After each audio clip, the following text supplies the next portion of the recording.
Hi hello வணக்கம் நண்பர்களே, இது உங்கள் டெப்ஸ் தமிழ்.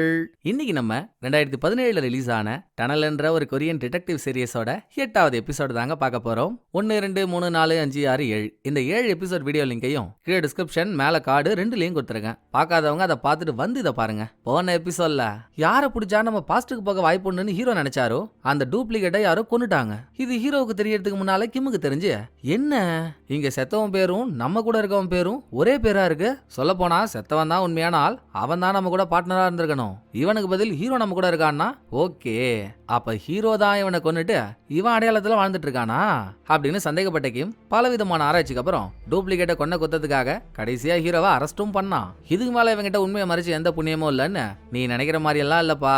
நான் 30 வருஷத்துக்கு முன்னால பாஸ்ட்ல இருந்து இங்க டைம் டிராவல் ஆகி வந்தவன், ப்ளீஸ் நம்புன்னு ஹீரோ உண்மையை சொல்லியும் கிம் நம்பாம ஹீரோவை ஸ்டேஷன் கொண்டு வந்துட்டான். அங்க சின்ன சொல்லியுமே கிம் கேட்காம இருந்தானா. இந்த கேப்ல கிம்மோட அப்பாவான மிலிட்டரி மேன் ஸ்டேஷன் வந்து ஹீரோ கண்ல பட கடவுளே கணபதி, இவர மிலிட்டரி மேனோட பையன் கிம்முனா அப்ப 86ல கில்லரால கொல்லப்பட்ட 4th விக்டிமோட பையன் தான் கிம்மா. அது தெரிஞ்சு ஹீரோ உறைஞ்சு போகும்போது எபிசோட முடிச்சாங்கல்ல. இதுக்கப்புறம் ஹீரோ பாஸ்ட்ல இருந்து தான் வந்தாருன்றத கிம் நம்பினானா? நம்பிதானே ஆகணும், ஏன்னா அதானே உண்மை. அடுத்து ஹீரோ கிம் 2 பேரும் தேடிட்டு இருக்கிறது ஒரே ஆளுதான். 2 சிங்கங்களும் சேர்ந்து அந்த ஓனாய வேட்டையாடிச்சா இல்ல கோட்டை விட்டுச்சான்றது தாங்க இந்த எபிசோட்ல பார்க்க போறோம். வாங்களேன். 8th எபிசோடு எவ்வளவு வெயிட்டா இருக்குன்னு அளந்து பார்க்க உள்ள போனா ஸ்டேஷனுக்கு வந்த மிலிட்டரி மேனை பார்த்து கிம் யாருன்னு ஹீரோ தெரிஞ்சுக்கிட்டதுக்கு அப்புறம் மிலிட்டரி மேனுக்குமே எப்படி இது சாத்தியம், 30 வருஷத்துக்கு முன்னால நம்ம பார்த்தால் இன்னுமா அப்படியே இருக்கான், அவன் தான் இவனா அப்படின்னு மைண்ட் எங்கெங்கயோ ஓட விடுறப்போ எல்லார்கிட்டையும் நான் பாஸ்ட்ல இருந்து வந்தேன்னு சொல்றதுக்கு ஹீரோ என்ன டூருக்காக போயிட்டு வந்தாரு. அதிக பேருக்கு விஷயம் தெரிய தெரிய பிரச்சனையும் ஆகும்ல. சோ சின்ன அட என்னங்க நீங்க இவனை போய் அவன்றீங்க, இவனுக்கு இப்பதாங்க 30 வயசு ஆகுது, நீங்க சொல்ற டைமா போய் அவன் பிறந்து கூட இருக்க மாட்டான், நீங்க யாரோ நினைச்சு வந்து பேசிட்டு இருக்கீங்க, வாங்க நம்ம வெளியே போய் ஒரு டீயை போட்டே பேசுவோம் அப்படின்னு சின்ன மிலிட்டரி மேனை வலிச்சு வெளியே கூட்டிட்டு போனதும் என்னடா நடக்குது இங்க, என் அப்பாவுக்கு எப்படா ஒன்ன தெரியும், நீ எப்படா என் அப்பாவை பார்த்ததும் என் அம்மாவோட பேரை கரெக்டா சொல்ற அப்படின்னு ஒன்னும் புரியாம கிம் குழப்ப கடலை தத்தளிக்கிறான். இன்னும் எத்தனை வாட்டிப்பா சொல்ல வைப்ப, நான் தான் பாஸ்ட்ல இருந்து வந்தேன்றேன். 1986ல உன் அம்மாவோட கொலை நடக்கும்போது அந்த கேஸை இன்வெஸ்டிகேட் பண்ண ஆபீசரே நான் தான், தயவு செஞ்சு மன்னிச்சிரு, என்னால உங்க அம்மாவை கொன்னவன பிடிக்க முடியல அப்படின்னு ஹீரோ நிலைமைய சொன்னதும் கடவுளே கண்முன் தோன்றி ஹீரோ சொல்றதெல்லாம் உண்மைன்னாலும் கிம் நம்ப மாட்டான் போல. நம்பக்கூடிய விஷயமும் இல்லல்ல இது. இதே மாதிரி யாராச்சும் நம்ம கிட்ட வந்து டைம் டிராவல்னு சொன்னா நம்புவோமா? அதே தான் கிம்மோட நிலைமையும். அதுக்குள்ள உள்ள வந்த சின்ன உன் சித்தி உடம்பு சரியில்லையாண்டா, ஹாஸ்பிட்டல்ல சேர்த்திருக்காங்களாம், அதை சொல்லதான் நீ போன் எடுக்கலன்னு உன் அப்பா ஸ்டேஷனே வந்திருக்காரு, நீ முதல்ல அங்க போ, எதுவா இருந்தாலும் அப்புறம் பேசிக்கலாம் அப்படின்னு சின்ன கிம் அனுப்பிவிட ஹாஸ்பிட்டல்ல அவங்களுக்கு ஒன்றும் பெரிய பிரச்சனைலாம் இல்ல, வயசாயிடுச்சுல்ல, யூஸ்வலான பிரச்சனை தான். கிம் அவங்களுக்கு என்ன ஆச்சுன்னு பார்த்து நலம் விசாரிச்சுட்டு திரும்ப அப்பா கிட்ட வந்தவன், அப்பா நீ ஸ்டேஷன் வரும்போது அங்க இருந்த ஒரு ஆளை பார்த்து எதுக்காகப்பா 30 வருஷத்துக்கு முன்னால கொல்லப்பட்ட அம்மாவை பத்தி எல்லாம் பேசின அப்படின்னு இவன் டவுட்டை கன்ஃபார்ம் பண்ணிக்க தெளிவா கேக்குறான். இவரும் அப்ப நடந்த கதையெல்லாம் சொல்லி நான் அப்ப ஹீரோ எப்படி பார்த்தனோ அதே மாதிரி இருக்கான்பா இவன், பட் நான் தான் தப்பா புரிஞ்சுக்கிட்டேன் போல, காலையில தான் அவன் அம்மா சமாதிக்கு போயிட்டு வந்தேன், அந்த ஞாபகத்துல இருக்கிறதுனால யாரையோ பார்த்துட்டு அவனை ஹீரோன்னு நினைச்சிட்டேன் இப்படின்னு மிலிட்டரி மேன் அவரோட வருத்தத்தை சொல்ல இன்னொரு பக்கம் ஸ்டேஷன்ல ஹீரோவும் சின்ன உட்காந்து பேசிட்டு இருக்காங்க. பாத்தீங்களா சார் உலகம் எவ்வளவு சின்னதுன்னு, நம்ம குட்டி குழந்தையா பார்த்தவன் இப்ப வளர்ந்து போலீஸ் ஆகி நம்ம கூடவே வேலை செஞ்சுட்டு இருக்கான், கால குடும்பம் இல்லைன்னு சின்ன சொன்னதும் அது கரெக்டு தான், ஆனா நல்லா ஆர்கானிக் ஆக்டோபஸ் புழுக்க மாதிரி இருக்கான்ல கிம்மு, அவன் போலீஸ் ஆனதுக்கு நான் தாண்டா காரணம், தப்பெல்லாம் என் மேலதான். 2-3 எபிசோடுக்கு முன்னால நாங்க ஒரு மர்டர் மிஸ்டரியை சால்வ் பண்ணும்போது கிம் அவன் அம்மாவோட கதையை பத்தி சொன்னான், அவங்க எப்படி கொல்லப்பட்டாங்க, கொலைகாரனை பிடிக்க இப்போ வரைக்கும் அவன் எவ்வளவு போராடுறான்னு. சோ அம்மாவை கொண்ட கொலைகாரனை பிடிக்கதான் அவன் போலீஸாவே ஆனான், நான் மட்டும் அந்த கொலைகாரனை அப்பவே பிடிச்சிருந்தான்னு வையன், இந்நேரம் கிம் போலீஸ் வேலைக்கு வராம அவனுக்கு பிடிச்ச ஒரு லைஃபா வாழ்ந்துட்டு இருப்பான். கேட்ட நேரம் இப்படி ஆயிடுச்சு. சரி அவன் சித்தி அட்மிட் பண்ண ஹாஸ்பிட்டல் எங்க இருக்குன்னு சொன்ன அப்படின்னு அடுத்து ஹீரோ ஹாஸ்பிட்டல் வாசல் போக கிம்மும் வெளியே வரான். இனிமேலும் ஹீரோ பாஸ்ட்ல இருந்து வந்தவர் தான் இவன் நம்பல, நம்மளே ஸ்கிரீனை உடச்சிட்டு உள்ள போய் அவன் தலையிலேயே கொட்ட வேண்டியதா இருக்குங்க. பட் கிம் நமக்கு அந்த வேலையை வைக்கல, ஒரு வழியா ஹீரோவை நம்பிடுறான். அப்புறம் ஹீரோ எந்த டனல் மூலியமா டைம் டிராவல் ஆகி இங்க வந்தாரோ கிம் அங்க கூட்டிட்டு போயிட்ட. போன எபிசோட்ல டூப்ளிகேட் சாகறதுக்கு முன்னால 30 வருஷத்துக்கு முன்னால இதே டனல்ல கொல்லப்பட்ட 6வது விக்டிமோட அண்ணனோ தம்பியோ பிரதரை போய் மீட் பண்ணி யாருக்குமே தெரியாத கேஸ பத்தி அவனுக்கு எப்படி தெரிஞ்சதோ அக்காவை பத்தி எல்லாம் என்கொயரி பண்ணானா, கூடவே இவன் யாரோ ஒரு ஆளை தேடிட்டு இருக்கணும்னு சொன்னான் பாருங்க. சோ இப்போ ஹீரோ கிம் கிட்ட 6வது விக்டிமோட பாடி இங்க தான்ப்பா எங்களுக்கு கிடைச்சது, இந்த ஒரு கொலை மட்டும் இல்லாம அந்த டைம்ல கில்லர் 6 பொண்ணுங்களை கொலை பண்ணான், கொலை பண்ண எல்லாரோட கால்லையும் அவன் எந்த ஆர்டர்ல கொலை பண்றானோ அந்த ஆர்டர்ல 1 2 3ன்னு 6 வரைக்கும் புள்ளியும் வச்சான் பாரு. இதுல 5வது விக்டிம் எப்படியோ அப்ப கில்லர் கிட்ட இருந்து தப்பிச்சிட்டா. கேரகம் அவன் உயிரோட இருக்கான்னு எங்க யாருக்கும் தெரியல, செத்துட்டான்னு நினைச்சு அவ பாடியை தான் ஒரு முழுக்க தேடணும். உயிரோட இருந்தவ இப்ப 2016ல லவ் பண்ண ஒருத்தவனை பாடி ஷேமிங் பண்ணதுனால அவன் கையாலேயே கொல்லப்பட்டா. Just miss. அவ மட்டும் உயிரோட கிடைச்சிருந்தா கில்லர் யாருன்னு ஒரு சின்ன க்ளூ ஆச்சு நம்ம கிடைச்சிருக்கும். என் கெஸிங் என்னன்னா, டூப்ளிகேட் யாரையோ ஒரு ஆளை தேடிட்டு இருந்தான்ல, அவன் தான் 86ல கொலை பண்ண கில்லரா இருக்கணும். எங்க நம்ம மாட்டிக்க போறோம்னு அந்த கில்லர் தான் டூப்ளிகேட்டை கொன்னும் இருக்கணும் இப்படின்னு ஹீரோ எல்லா கதையையும் மூச்சு விடாம சொன்னதும், நானும் என் அம்மாவை கொலை பண்ண கொலைகாரனை எப்படியாச்சும் கண்டுபிடிக்கணும்னு அந்த கேஸ் ஃபைல்லாம் தேடினேன் சார். 30 வருஷத்துக்கு முன்னால நடந்த அந்த கேஸோட எந்தவித தடையும் இல்ல. ஆனா உங்க கூடவே வேலை செஞ்ச சின்ன என் கண்ணு முன்னால இருந்தும் எனக்கு அது தெரியாம போச்சு. பரவாயில்ல, இப்ப அந்த கேஸ பத்தி தெரிஞ்ச நீங்களும் கேஸ முடிச்சாகணும்னு நினைக்கிறேன் நானும் சேர்ந்துட்டோம்ல, சார வெடிதான் போட்டு தாக்கிடுவோம் விடுங்க அப்படின்னு கிம் சொல்ல, அதோட அடுத்த சீன்ல ப்ரொஃபசர் ஜுங்கோன்றவன் 10 வருஷத்துக்கு முன்னால அவனோட முதல் கொலையை பண்ணான். அதுக்கப்புறம் அவனால எந்தெந்த பொண்ணுங்கள்லாம் கொல்லப்பட்டிருக்குன்னு சந்தேகப்படுறாங்களோ செத்த எல்லா பொண்ணுங்களுமே சாகும்போது ஸ்கர்ட் தான் போட்டிருந்தாங்க. அப்படி ப்ரொஃபசர் சீரியல் கில்லி ஒருத்திய இன்டர்வியூ எடுக்கும்போது அவ ஒரு கருத்து சொன்னால, என் ஃப்ரெண்டான தேர்ட் விக்டிம் ஸ்கர்ட் போட்டிருந்ததை ஒருத்தன் வர்ணிச்சான். அப்புறம் அவளை யாரோ கொன்னுட்டாங்க, சாகும்போது அவளும் ஸ்கர்ட் தான் போட்டிருந்தான்னு. தேர்ட் விக்டிம் எந்த ஏரியால கொல்லப்பட்டாலோ ஜுங்கோவும் அந்த டைம்ல அந்த ஏரியால தான் இருந்திருக்கான். சோ ரெக்கார்ட்ல இருக்க மாதிரி ஜுங்கோ 10 வருஷத்துக்கு முன்னால இல்லாம 30 வருஷத்துக்கு முன்னால இருந்தே அவன் வேலையை ஆரம்பிச்சிருந்தா அப்படின்னு ப்ரொஃபசர் அந்த கேஸ் ஃபைல் எல்லாம் பார்க்கலான்னு டீன் கிட்ட ஹெல்ப் கேட்டா, கேஸ் ஃபைல் தான் எதுவுமே இல்லையே, கிடைக்காம போச்சா? இருந்தோம். இப்ப 85ல ரிலீஸ் ஆன பழைய நியூஸ் பேப்பர்லாம் செக் பண்றப்போ தேர்ட் விக்டிமோட கொலை மட்டும் இல்லங்க, அப்ப 6 பொண்ணுங்க கொல்லப்பட்டாங்கல்ல, அதுல 3 பொண்ணுங்களை பத்தி நியூஸ் பேப்பர்ல வந்திருக்கு, தேர்ட் விக்டிம் உட்பட. இந்த நியூஸ் பேப்பர் ஆர்டிகல்லாம் ப்ரொஃபசர் கண்ணில் பட்டதும் அங்க சீனை கட் பண்ணிட்டு ஸ்டேஷன் வந்தா, நல்லா 8 கிராம் எலிமந்திரக்கல் மாதிரி ஒருத்தன் இருப்பான்ல நாய்மூக்க, அவனும் கழுகு கண்ணனும், ஜி விஷயம் கேள்விப்பட்டியா? நேத்து கிம் ஹீரோவை கையில விலங்கு மாட்டி ஸ்டேஷன் கூட்டிட்டு வந்தானா. இப்ப ஸ்டேஷன் என்ன மாதிரி கலவரமாக போதோ அப்படின்னு பேசிக்கிட்டே ஆர்வமா ஸ்டேஷன் உள்ள வரானுங்க. அங்க ஹீரோவும் கிம்மும் புருஷ முண்டாட்டி மாதிரி பக்கத்துல உட்காந்து கொஞ்சிட்டு இருக்காங்க. ஐயா, இவனுங்களை புரிஞ்சுக்க ஒரு யுகமே தேவைப்படும் போலயே. நேத்து அப்படி இருந்தானுங்க, இன்னைக்கு இப்படி இருக்கானுங்க. டே என்னதானா உங்க கதை அப்படின்னு இவனுங்க கேட்டு ஹீரோ சமாளிக்கிறதுக்குள்ள கிம்முக்கு கால் பண்ண ப்ரொஃபசர் உடனே ஒரு இடத்துக்கு வாங்கன்னு சொல்ல, கிரேட் எஸ்கேப்னு 2 பேரும் ஸ்டேஷன்ல இருந்து கிளம்பி ப்ரொஃபசர் வர சொன்ன ஏதோ ஒரு வீட்டுக்கு போறாங்க. இந்த இடத்துல ஹீரோ ஒரு ட்விஸ்ட் கொடுக்குறாரு. ஏம்பா இருப்பா, நம்ம ஏன் இங்க வந்திருக்கோம்? இது ஜுங்கோவோட வீடு இல்ல. அதாவது 30 வருஷத்துக்கு முன்னால கொலைகள் நடக்கும்போது 18 வயசே ஆன ஸ்கூல் பையன் ஒருத்தவன் அவன் வீட்டுக்கு பின்னால நாயெல்லாம் கொலை பண்ணி புதைச்சு வச்சிருக்கான்னு சந்தேகப்பட்டு ஹீரோ அவனை ஸ்டேஷன் தூக்கிட்டு போனாரு. அங்க அவனும் மத்தவங்களை கொல்ல காரணம் வேணுமா சார் அப்படின்னு ஒரு மாதிரி பேசிருந்தான் இல்லீங்களா, அவன் வீடு தாங்க இது. அவன் பேர் தான் ஜுங்கோ. இப்ப கிம்மும் அதே ஆளை தான் தேடிட்டு இருக்கான். ஆனா எதுக்காக நம்ம அவன் வீட்டுக்கு வந்திருக்கோம், என்ன காரணம்னு ஹீரோ கேட்கும்போது உள்ள இருந்து கதவை திறந்த ப்ரொஃபசர் வீட்டு கார்டன் கிட்ட 2 பேரையும் கூட்டிட்டு போயிட்டு இவ கண்டுபிடிச்ச அந்த நியூஸ் பேப்பர் ஆர்டிகல்லாம் கொடுத்ததும் டெட் பாடியை பார்த்ததும் ப்ரொஃபசர் சொல்லாமலே ஹீரோ அந்த பொண்ணுங்களோட பேரை சொல்றாரு. இது ஃபர்ஸ்ட் விக்டிம்ல, இது செகண்ட் விக்டிம்ல, இது தேர்ட் விக்டிம்லன்னு. உங்களுக்கு எப்படி தெரியும்னு ப்ரொஃபசர் அதிர்ச்சியானா, அந்த ஆள் அப்படிதாம்மா என்ன மாச்சு உளறிட்டு இருப்பான், நீ மேட்ரை சொல்லு, என்ன கதைன்னு கிம் கேக்குறான். அதாங்க போலீஸ் ரெக்கார்ட் படி 10 வருஷத்துக்கு முன்னால தானே ஜுங்கோ அவன் முதல் கொலையை பண்ணான் இருக்கு. அவனால கொல்லப்பட்ட எல்லா பொண்ணுங்களும் ஸ்கர்ட் தான் போட்டிருந்திருக்காங்க. நான் சீரியல் கில்லியை இன்டர்வியூ எடுக்கிறப்போ அவ சொன்னதை வச்சு பார்த்தா 30 வருஷத்துக்கு முன்னாலேயே ஸ்கர்ட் போட்டிருந்த விக்டிம் ஜுங்கோ அவன் விக்டிம்ஸ் எல்லாம் எப்படி கழுத்து நடிச்சு கொல்லுவானோ அதே பேட்டர்ன்ல கொல்லப்பட்டிருந்தா. அதை நான் அலசும் போது எக்ஸ்ட்ராவா இதே பேட்டர்ன்ல அப்ப நடந்த இன்னும் 2 கொலைகளை பத்தி எனக்கு தெரிய வந்திருக்கு. சோ இதே ஜுங்கோ தான் 86லயும் கொலைகளை பண்ணிருப்பானோ நான் சந்தேகப்படுறேன். 2 வருஷத்துக்கு முன்னால நீங்க ஜுங்கோவை கூப்பிட்டு விசாரிச்சீங்கல்ல, அப்ப அவங்கள்ட்ட என்னெல்லாம் சொன்னா அதை தெளிவா சொல்ல முடியுமான்னு ப்ரொஃபசர் கேட்டதும் அவன் என்னமா சொன்னா, மாட்டிக்கிட்டதுக்கு அப்புறம் இந்த கொலையெல்லாம் நீதானடா பண்ணன்னு கேட்டேன். அவன் எந்த தப்பையும் ஒத்துக்கல. சோ தப்ப ஒத்துக்க வைக்கிறதுக்காக லைட்டா அவனை ட்ரிகர் பண்ற மாதிரி பேசினேன். உடனே அவனும் இந்த கொலையெல்லாம் விடுங்க, இது ஜுஜிப் மேட்ரு, ரெக்கார்ட்லயே இல்லாத இன்னும் பல கொலைகள் இருக்கு, அதை பத்தி சொல்லட்டுமான்னு கேட்டான். வேற எதுவும் சொல்லி அவன் ஏமா இதை கேட்கறேன்னு கிம் டவுட் ஆனா, சொல்றேன் எனக்கு முழு விஷயமும் புரிய வரும்போது சொல்றேன், இப்ப ஃப்ரீயா விடுங்கன்னு ப்ரொஃபசர் சொல்றதுக்குள்ள எங்கேயோ ஏதோ ஒரு பஞ்சாயத்து ஆயிட்டு இருக்கு. அது சம்பந்தமா சின்ன கால் பண்ணதும் ஹீரோவும் கிம்மும் கிரைம் சீனுக்கு போனா அங்க ஒரு பில்டிங் கொழுந்து விட்டு எரிஞ்சிட்டு இருக்குங்க. இது முதல் தீ விபத்தா இருந்தா பரவாயில்ல, இந்த ஏரியால நடக்கிற 5வது தீ விபத்து. சோ ஒரே ஆள் தான் அதை பண்றான். யாருன்னு தெரியலையா?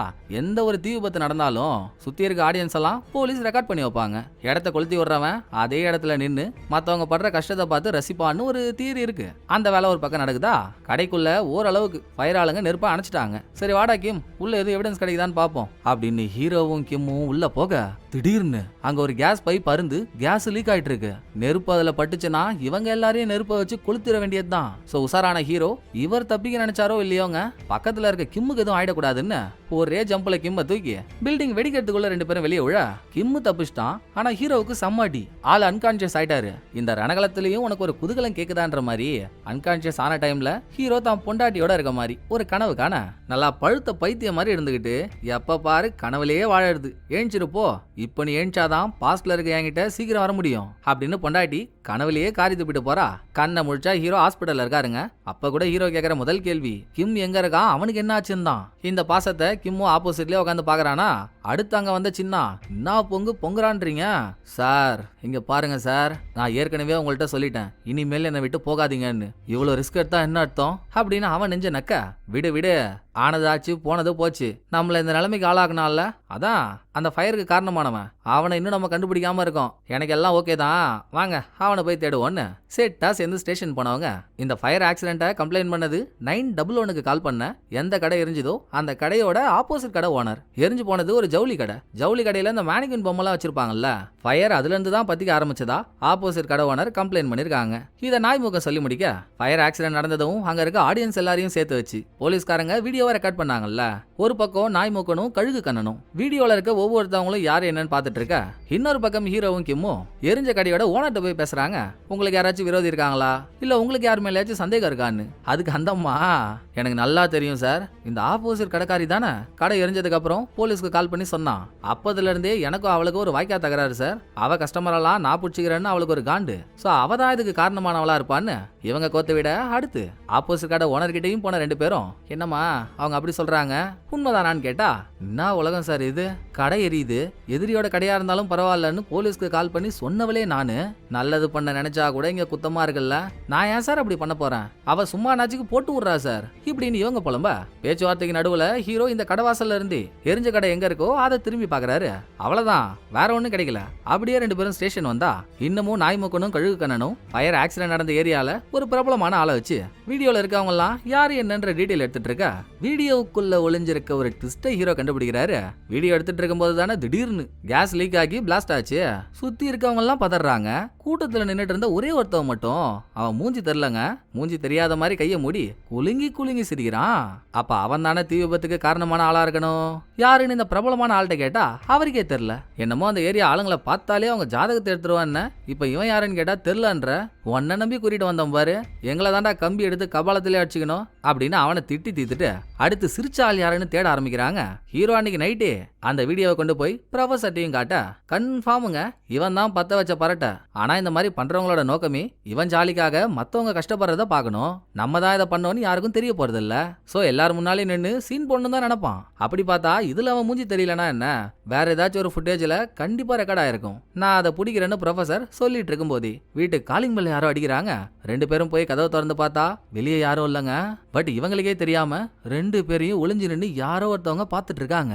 நமக்கு மட்டும் அதை காட்ட மறுநாள் போலீஸ் ஸ்டேஷன்ல மீட்டிங் நடக்கும்போது கிம் ஒரு பாயிண்ட நோட் பண்ணிடுறான். எந்த கடை பத்திக்கிட்டு எரிஞ்சதோ அந்த கடை எரியறதுக்கு முன்னால எடுத்த ஒரு போட்டோ, கடை எரியுதுன்னு ஆப்போசிட் கடை ஓனர் கம்ப்ளைண்ட் பண்ணாங்கல்ல அந்த கடையோட போட்டோ ரெண்டையும் பார்த்தவன் நாய்முகன்ட்ட போயிட்டு, டேய் உனக்கு நல்லா தெரியும்ல 911க்கு கால் பண்ண ஆப்போசிட் கடை ஓனர் அந்த கடையோட மேனிக்யூன்ல இருந்து தான் நெருப்பு பத்திச்சுன்னு அவங்க கண்ணால பார்த்ததா சொன்னாங்க, கரெக்ட் தானே அப்படின்னு ஏற்கனவே சொன்ன விஷயத்த திரும்ப கேக்குறான். ஆமாண்டா அப்படிதான் அவங்க சொன்னாங்க இப்படின்னு நாய்முகன்னு சொல்றான். ஏன் திடீர்னு இவன் இப்படி கேக்குறான் அப்படின்னு அதை நோட் பண்ண ஹீரோ. இவரும் போயிட்டு ரெண்டு போட்டோவை குறுகுறுன்னு பார்த்துட்டு, அதுதான் சங்கதியா, ரைட்டுங்க, நான் ஆப்போசிட் கடையோட வாசல்ல நிக்கும் போது எரிஞ்ச கடையோட வாசல்ல பார்த்தேன். மேனிக்யூன் பொம்மைலாம் இருக்கிறது கடைக்கு உள்ள.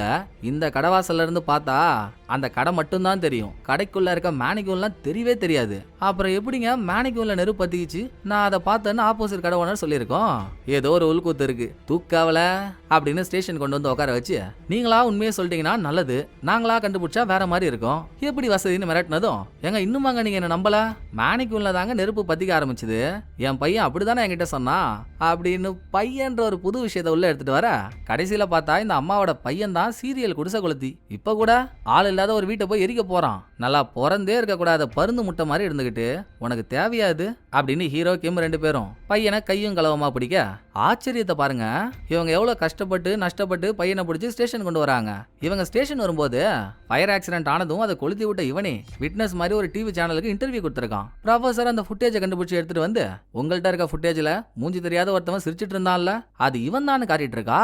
ஏமா உன்னை சாதாரண ஆளுன்னு நினைச்சா நீ டானுக்கெல்லாம் டான் தண்டனக்கா டானா இருப்ப போலியே அப்படின்னு நம்ம உட்பட எல்லாருக்கும் ஒரு பூரிப்பு. இதுக்கப்புறம் அந்த பையன் எப்படி பில்டிங்கை கொளுத்தினானோ அதை செஞ்சு காட்ட எரிஞ்ச கடைக்கே அவனை கூட்டிட்டு வராங்க. ப்ராசஸ் ஒரு பக்கம் நடந்துட்டு இருக்குங்க. எதர்ச்சியா ஹீரோ எரிஞ்ச கடைக்குள்ள சுத்தி முத்தி பார்த்தா ஹீரோவுக்கு சிலுத்து போய் சில்லறைய செதற விடுற மாதிரி ஒரு ட்விஸ்ட். டைம் டிராவல் ஆகி வந்ததுல இருந்து என் பொண்டாட்டி எங்க போனான்னு ஹீரோ தேடிட்டு இருந்தாருல்ல, இந்த கடையில ஹீரோவோட பொண்டாட்டியும் கடையோட ஓனரும் சேர்ந்து எடுத்த மாதிரி போட்டோ ஒன்னு இருக்கு. ஒன்னும் புரியாம ஹீரோ சின்ன கிட்ட அந்த மேட்ரஸ் அல்ல இன்னமும் கிம்முக்கு தெரியாது ஹீரோவுக்கு மனைவின்னு ஒருத்தி எல்லாம் இருக்கான்னு. சோ 2 பேரும் பேசிக்கிறத அவன் அரசல் பரசலா காதலா வாங்குறான். எப்படியோ கடை ஓனரை விசாரிச்சா ஹீரோ பொண்டாட்டி எங்க இருக்கான்னு தெரிஞ்சிடும்ல. வாடி என் செல்லோன்னு அவங்கள கூப்பிட்டு கேள்வியா கேட்டா, உண்மைதான் 2007 அவன் கடையில வேலை செஞ்சா, ரொம்ப நல்ல பொண்ணு, வேலை உண்டு அவ உண்டுன்னு இருப்பா. வீதியை பாருங்க, பல வருஷத்துக்கு முன்னால அவ ஹஸ்பண்ட் இறந்துட்டதுனால தனியாவே தான் வாழ்ந்துட்டு இருந்தா. எல்லாம் நல்லா தான் போச்சு. திடீர்னு ஒரு கட்டத்துல இருந்து அவ வேலைக்கே வரதில்ல. அவ போன் நம்பர் அட்ரஸ் எதுவும் என்கிட்ட இல்லையா. நானும் தேடி தேடி பார்த்தேன். அப்புறம் தான் அக்கம் பக்கத்து கடைகள்லாம் சொல்றத வச்சு புரிஞ்சுது அவ என் கடையில வேலை செய்யும் போதே நல்லா டாலா அழகா இருக்க ஒரு ஆளு. அவளை லவ் பண்றேன்னு வந்து ப்ரொபோஸ் எல்லாம் பண்ணான். அவனை கல்யாணம் பண்ணிக்கிட்டு வேற ஒரு ஊருக்கு அவ போயிட்டாலாம். இத ஓனர் சொன்னதும் ஹீரோவுக்கு இதையுமே வெச்சிடுச்சுங்க. ஹே குந்தாணி, என்னடி நீ பாட்டுக்கு அவ வேற யாரையோ கல்யாணம் பண்ணிட்டான்ற, நான் யாரு தெரியுமா, என்கிட்டயே அந்த மாதிரி சொல்ற, புருஷா இருக்கும்போது எப்படி அவ இன்னொருத்தனை கல்யாணம் பண்ணலாம் அப்படின்னு ஹீரோ வானத்துக்கும் பூமிக்கும் குதிச்சதும், இதாண்டா இந்த ஆம்பளைங்களோட எண்ணமே இப்படிதான்டா. புருஷன் போயிட்டா ஒரு பொண்ணோட வாழ்க்கை அப்படியே முடிஞ்சிடணுமா, அதுக்கப்புறம் அவங்க சந்தோஷமாவே இருக்க கூடாதா, ஏன்டா நீங்களாம் இப்படி ஒரு வக்கர புத்தியோட இருக்கீங்க அப்படின்னு ஓனரும் நிலைமை புரியாம கத்துறா. கடுப்பாகி ஹீரோ போயிடுறாரா. பட் சின்ன தெளிவா யோசிச்சு, மேடம் ஏதோ பார்மசில வேலை செய்யற ஒரு ஆள் தான், அவகிட்ட வந்து ப்ரப்போஸ் பண்ணான்னு சொன்னீங்கல்ல, அவரோட பேரு அட்ரஸ் மட்டும் கொடுங்களேன், எங்க போனா அவரை பார்க்கலாம் அப்படின்னு அந்த டீட்டெயில் எல்லாம் கேட்டு வாங்கிட்டு வெளியே வந்தா கப்பலே கவுந்த மாதிரி ஹீரோ மூஞ்ச தொங்க போட்டு உக்காந்துருக்காரு. அவளையும் தப்பு சொல்ல முடியாது. 30 வருஷமா கூட ஒருத்தன் இல்லனா அவ அப்படிதானே பண்ணுவா. ஆனா என் பொண்டாட்டி என்ன விட்டு போயிட்டால, எனக்கு இனிமேல் வாழவே பிடிக்கலன்னு ஹீரோ கண்டு மணிக்கு பேசினதும், சார் நீங்க என் குரு சார், நான் உங்களை என்ன மாதிரிலாம் நினைச்சிட்டு இருக்கேன், இந்த விஷயத்துக்கே உடஞ்சு உக்காந்துட்டீங்க. நீங்க இல்லைனாலும் உங்க பொண்டாட்டி வேற யாரு கூடவாது சேர்ந்து சந்தோஷமா வாழ்ந்தா அது நல்லது தானே. வாங்க இப்ப அவ யாரோட சேர்ந்து எப்படி இருக்கான்னு பாப்போம். சந்தோஷமா இருந்தானா தூரத்திலே இருந்து பார்த்துட்டு வாழ்த்திட்டு வந்துருவோம், இல்லனா அடுத்து என்ன பண்ண முடியுமோ அதையும் பண்ணுவோம் அப்படின்னு ஹீரோவை தேத்தி ஹீரோவோட பொண்டாட்டியை கல்யாணம் பண்ணவன் எக்ஸாக்டா இப்ப எங்க இருக்கான்லாம் தெரியல. அந்த டைம்ல மெடிக்கல் ஷாப்ல ஒர்க் பண்ணிருக்கான். அதை லீடா வச்சு ஒவ்வொரு மெடிக்கல் ஷாப்புக்கா போய் அவனை தேடிட்டு இருக்காங்க. அப்படியே இந்த பக்கம் ப்ரொஃபசர் கிட்ட வந்தா ஜுங்கோவால கொலை பண்ணப்பட்ட விக்டிம்ஸோட போட்டோஸ் எல்லாம் பார்த்துட்டு இருக்கா. எல்லாரோட போட்டோவும் இல்ல. 2 வருஷத்துக்கு முன்னால ஜுங்கோ நர்ஸ் ஒருத்திய கார்ல கடத்தி கொன்னால அந்த கேஸுக்காக தானே கிம் ஜுங்கோவை ஸ்டேஷன் கூட்டிட்டு வந்து என்கொயரியே பண்ணாரு. சோ நர்ஸோட பாடி, அப்புறம் கடைசியா 7வது விக்டிம்னு ஒருத்திய ஆத்தோரமா கொன்னு போட்டிருந்தானே அந்த பாடியோட போட்டோன்னு ரெண்டையும் மாறி மாறி பார்த்தவ, நர்ஸோட பாடி என்னடான்னா ஒரு மலைப்பகுதியில அரைகுறையா புதைச்ச மாதிரி இருக்கு. ஆனா இந்த 7வது விக்டிமோட பாடியே இவன் புதைக்கவே இல்லையே, அப்படியே போட்டு மட்டும் போயிருக்கான். ஒருவேளை ஜுங்கோ அவன் கொலை பண்ற மெத்தட மாத்திட்டானோ. அது புரியாம டீன் கிட்ட இதுக்கான விளக்கத்தை கேட்டதும், எனக்குமே புரியலையேம்மா, எந்த ஒரு கொலைகாரனா இருந்தாலும் ஒரு கொலை எப்படி பண்றானோ அதே மெத்தட தான் எல்லா கொலையிலையும் ஃபாலோ பண்ணுவான். இன்கேஸ் நடுவுல அவனோட மெத்தட மாத்திரான்னு வையன், ஒரே மாதிரி கொலை பண்ணி ஒரே ஸ்டைல்ல பாடியை பிளேஸ் பண்ணா நம்ம மாட்டிப்போம். மாட்டிக்க கூடாதுன்றதுக்காக கூட பாடியை வேற மாதிரி பிளேஸ் பண்ணிருக்கலாம் அப்படின்னு டீன் சொன்னதும், இல்லங்க 1985 நடந்த கொலையை கூட அவன் தான் பண்ணிருப்பானோன்னு எங்களுக்கு ஒரு சந்தேகம் இருக்கு. அந்த விக்டிம்ஸையும் மண்ணை தோண்டி புதைக்காம அப்படியே மேலேயே தான் போட்டு போயிருக்கான். அப்புறம் 10 வருஷத்துக்கு முன்னால கொலை பண்ண ஆரம்பிச்சதும் அவங்க பாடிஸ் எல்லாம் அரைகுறையா புதைச்சிருக்கான். நர்ஸோட கொலை வரைக்கும் அப்படிதான். அது வரைக்கும் மாட்டிக்காம இருந்தவன் லாஸ்டா நர்ஸ் அவன் கார்ல ஏத்தும் போது அவனும் அவனோட காரும் சிசிடிவி கேமரால ஸ்பாட் ஆனது மூலமா மாட்டிக்கிட்டான். சோ நீங்க சொல்ற மாதிரி இனிமேல் பண்ண போற கொலையில அவன் மாட்டக்கூடாதுன்னு நினைச்சிருந்தானா. பாடி எப்படி வெளியவா போட்டு போவான். 85ல பாடியை வெளியே போட்டிருக்கான், அப்புறம் பாடியை புதைச்சிருக்கான், திரும்ப வெளியே போடுறான். நான் கொலை பண்ணி போடுற பாடியை எல்லாரும் பார்க்கணும்னு வேணும்னே தானே அவன் அப்படி பண்ணுவான். அப்ப இதுக்குள்ள என்ன விஷயம் இருக்குன்னு ப்ரொஃபசர் யோசிச்சுட்டு இருக்க, நல்லா போக்சோல மாட்டின போலீஸ் சாமியார் மாதிரி இருப்பான்ல ஜுங்கோ, அடுத்து அவனை காட்டுறாங்க. ஆள் யாரும் இல்லாத டைம்ல தன்னோட வீட்டுக்கு வந்தவன். இவன் ஸ்கூல் பையனா இருக்கும்போது இவன் அப்பாவும் அம்மாவும் இவனை மிரட்டி கார்ல எங்கேயோ கூட்டிட்டு போயிட்டு இருக்காங்க. அந்த பிளாஷ்பேக்கை யோசிச்சுக்கிட்டே பாட்டு ஒன்ன பாடிக்கிட்டு நைட் டைம்ல ரோட்ல நடந்து வந்துட்டு இருக்கும்போது, இதே ரோட்ல தான் 30 வருஷத்துக்கு முன்னால 4வது விக்டிமோட கொலை நடந்துச்சு. ஒக்கா மக்கா ட்விஸ்ட் என்னன்னா, அந்த கொலையை இவன் பண்ண மாதிரி யோசிச்சு பாக்குறாங்க. சோ இவன் தான் 85ல கொலை பண்ண கில்லர். அப்ப இப்படியெல்லாம் கிம்மோட அம்மாவான 4வது விக்டிம் ரசிச்சு ருசிச்சு கொண்டானோ அதை அங்க நின்னு ஃபீல் பண்ணிட்டு இருக்க சமயத்துல எதிர்பாராத விதமா இப்போ வேற ஒரு பொண்ணு ஸ்கர்ட் போட்டுக்கிட்டு அந்த வழியா நடந்து போறா. ஜுங்கோவோட மூஞ்சில வில்லத்தனமான ஒரு சிரிப்பு. இங்க சீனை கட் பண்ணா ஹீரோவும் சின்னாவும் மெடிக்கல் ஷாப்பா அலைஞ்சு ஒரு ஸ்டேஜ்ல இவங்க தேடி போன ஆளை பிடிச்சிடுறாங்க. அவன் ஒரு இன்ப அதிர்ச்சி கொடுக்குறான். கடைக்கார ஓனர் சொன்ன மாதிரி இவன் ஹீரோவோட பொண்டாட்டிய கல்யாணம் எல்லாம் பண்ணிக்கவே இல்லையா.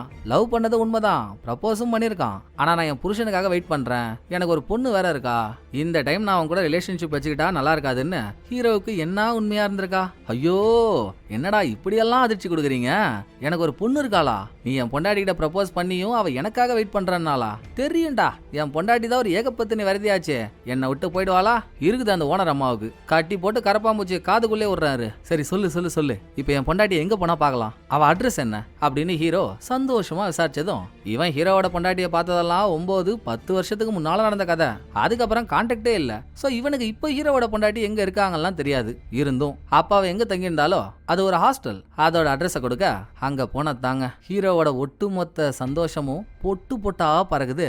இந்த ஹாஸ்டலை நடத்திட்டு இருக்க பாட்டி ஹீரோ பொண்டாட்டி ஒரு கார் ஆக்சிடென்ட்ல இறந்துட்டாங்கன்னு சொல்ல ஹீரோ நம்பவே மாட்டாரு.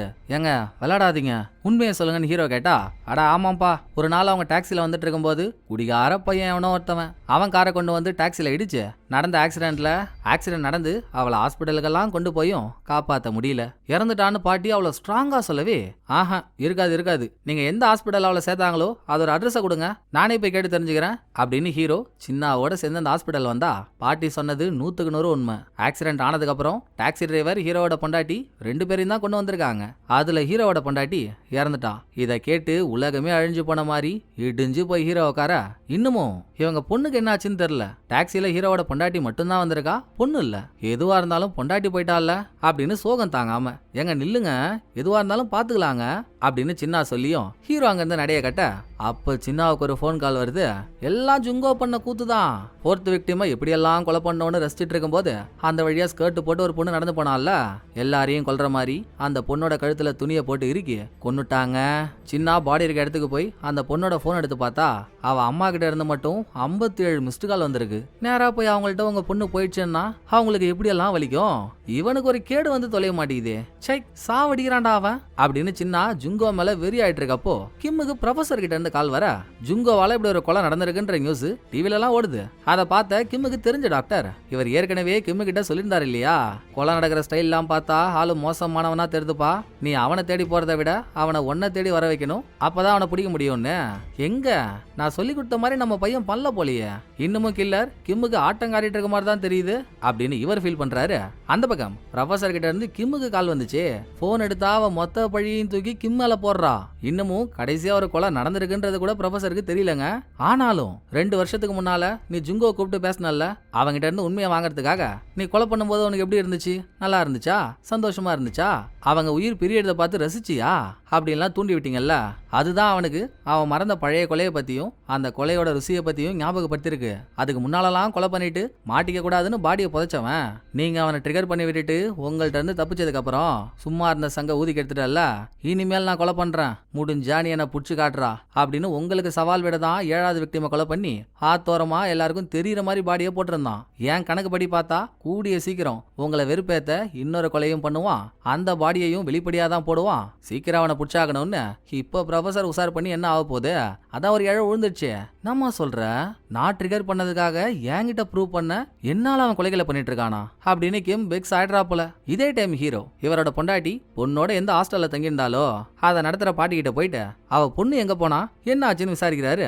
பொண்டாட்டி செத்ததுக்கு அப்புறம் பொண்ணு கொஞ்ச நாள் இங்கேதான் இருந்திருக்கா, அதுக்கப்புறம் தான் ஆதரவு இல்லாத பொண்ணை அரசாங்கத்துக்கிட்ட ஒப்படைக்கணும், ஒப்படைச்சாச்சு. பட் அந்த பொண்ணு இங்க இருந்த டைமிங்ல ஒரு நாள் விளையாண்டுட்டு இருந்திருக்கா. அப்ப தடுமாறி கீழே விழுந்ததும் கழுத்துல கட்டியிருந்த விசில ஊதி சவுண்ட் கொடுத்திருக்கா. குடுகுடுன்னு ஓடி வந்த பாட்டி என்னாச்சு ஏதாச்சுன்னு பார்த்தா, இந்த விசில எனக்கு என் அம்மா தான் கொடுத்தாங்க, எனக்கு எப்போ எந்த ஆபத்துனாலும் விசில ஊதிட்டா உடனே அவங்க வந்து நிப்பண்ணாங்க, இப்ப என்ன நீங்க வந்திருக்கீங்க அப்படின்னு அந்த பொண்ணு மழலை குரல்ல பேசியிருக்கா. ஸ்ட்ரைக் ஆகுதா உங்களுக்கு? இதே மாதிரி தானே ஹீரோவோட பொண்டாட்டி ஹீரோவுக்கும் விசில் ஒன்ன கிஃப்டா கொடுத்துட்டு உனக்கு எப்போ ஆபத்துனாலும் இதை ஊது நான் வந்து நிப்பன்னு சொன்னா, பொண்ணுகிட்டயும் அதே ஃபார்முலா தான். இல்லாத அம்மா எங்க இருந்து வருவாங்க, உன் அம்மா வெளியே போயிருக்காங்கம்மா, அதான் அவங்களுக்கு பதில் நான் வந்தேன் இப்படின்னு பாட்டி சொல்லி சமாளிச்சிருக்கு. அதோட பொண்ணு போயிட்டா. இப்ப அவ எங்க போனான்னு பாட்டிக்கே தெரியாது. அத பாட்டி சொல்லி ஹீரோ வருத்தப்பட்டு இருக்கப்பங்க எண்டிங்ல ஒரு ஏடா கூடமான ட்விஸ்ட். கிம்மு கிட்ட கால் பேசி முடிச்ச ப்ரொஃபசர் போனை டேபிள்ல வச்சுட்டு அந்த பக்கமா நடந்து போறா. அந்த டேபிள்ல ஹீரோ பொண்டாட்டி அவங்க பொண்ணுக்காக கொடுத்த விசில் இருக்கு. இருக்கு. சோ ப்ரொஃபசர் தான் ஹீரோவோட பொண்ணு. இத காட்டிட்டு அப்படியே எபிசோட முடிக்கிறாங்க. புலிக்கு பிறந்தது பூனை ஆகுமான்ற மாதிரி கிரிமினல்ஸை தேடுற ஹீரோவுக்கு பிறந்த பொண்ணும் கிரிமினலை பத்தி என்னமா படிச்சிருக்கான்னு பாருங்க. என்ன காட்டி என்ன புண்ணியம், இன்னமும் ஜுங்கோவை லாக் பண்ண முடியலையே. கொலை மேல கொலையா பண்ணி அவன் தான் ஸ்கோர் பண்ணிட்டு இருக்கான். அவனை எப்போ எப்படி பிடிச்சு அதுல என்னென்ன ட்விஸ்ட் எல்லாம் வைக்க போறானுங்களோ வெயிட் பண்ணி பாத்துருவோமா. சோ இந்த எபிசோடு உங்களுக்கு பிடிச்சிருக்கும் நம்புறேன். அடுத்த ஒரு நல்ல எபிசோட்ல வந்து நான் உங்களை மீட் பண்றேன். இந்த வீடியோ உங்களுக்கு பிடிச்சிருந்தா லைக் பண்ணிடுங்க. எப்படி பண்ணிருக்கன்றத மறக்காம கமெண்ட்ல சொல்லிடுங்க. தேங்க்யூ, டடா, பாய்.